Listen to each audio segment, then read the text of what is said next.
So it was full. It was bad, you know. In addition to fondling, and he would also do things sometimes when other people were around, under blankets. And so it was very unsettling, but not frightening. It's like I was never scared for my safety. I was just very confused. And that confusion lasted well into your teens and Absolutely. even early young womanhood there. We have an expert with us here to kind of give us a clinical explanation of how and why this kind of thing happens. Kara Tripodi is a licensed clinical social worker and the executive director of the STAR program, which provides professional, caring, and confidential treatment for sexually related disorders to individuals and their partners. And Kara, you've been sitting here shaking your head vehemently when both of our guests were speaking about their experiences, because sadly, all of this is very familiar to you. Yes, it's very familiar, and some of the description of how you all coped is also what I'm responding to, because one of the pieces that's so important around when abuse happens is that we always take into account that the nature of the adult perpetrating on a child alone is also the problem, meaning the adult by nature has power, and that power alone is enough to intimidate children or to get them to respond. And so sometimes coercion, just by nature of the role they have, is enough to shut a child down, because they're looking up to a child at the same time. I'm sorry, the child is looking up to the adult. Mm-hmm. You agreed when both Linda and Jessica said their response to my question about feeling intimidated or threatened, or whether they just succumbed to it. They really didn't know. They instinctively knew something wasn't right, but they didn't know what to do about it. Is that common? Well, and yes, and the reason why it's also common is because one of the pieces that's so damaging about abuse of minors is children are developing sexually, emotionally, relationally, and when you have abuses done to them, like the way you two have described, you have really interfered with the developmental stages that are so critical for defining who we are as people. So confusion and not being able to make sense of what's going on contributes to shutting down and not being able to activate and get the help, even to be able to say no to the perpetrator. What drives these men to commit these acts on children so close to them? Because on this show, quite frequently, we have had to deal with pedophilia because of high-profile cases in the news. That's right. But I've been told that those who indulge in incest typically are not your usual pedophiles. That's right. Can you differentiate the two for us? Sometimes you can and sometimes you can't, but generally pedophilia is something that is about arrested sexual development and has not moved beyond a certain age. Not that some people with pedophilia can't have arousal to adults, but their primary arousal can often be to certain age ranges in children.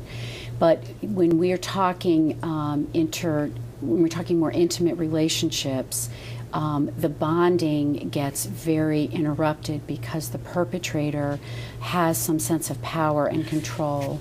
So in these cases, for example, these men probably did not commit other sexual acts on other children, but rather it was more control over their loved ones? I wouldn't necessarily say that, because some of the characteristics that you described with both of these men, there's a lot of other, at least with your father, there's a lot of entitlement and belief systems around women that why wouldn't he have taken it elsewhere? I don't know. But so there could have been other sexual problems in addition to what he did to you as his daughter.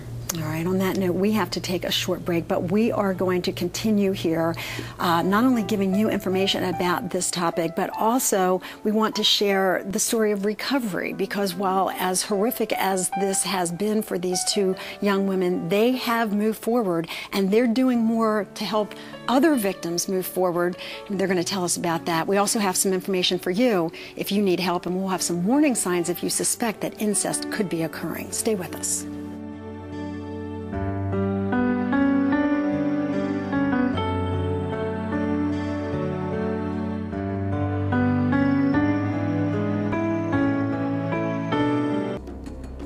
Transportation for It's Your Call guests provided by Preferred Car and Limousine.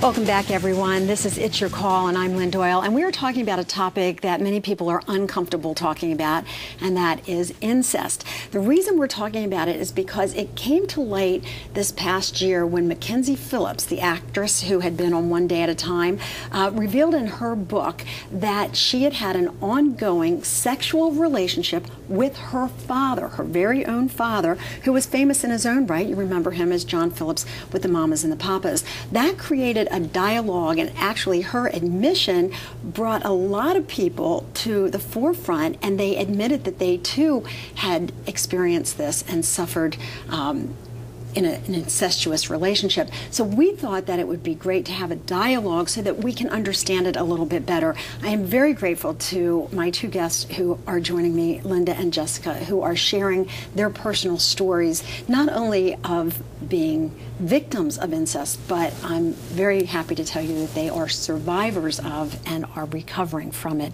as well. And I want to talk a little bit about that recovery process and how that occurred, because I'm certain it did not happen overnight. So let's start when, Linda, with you, for example, when it became public. And I don't mean public on television, but even within your family or within loved ones or whatever, how were you able to escape from your father? Well, I graduated from high school and went through the rocky patches after that, trying to get everything in order, and I started dating someone and wound up getting pregnant with my oldest daughter.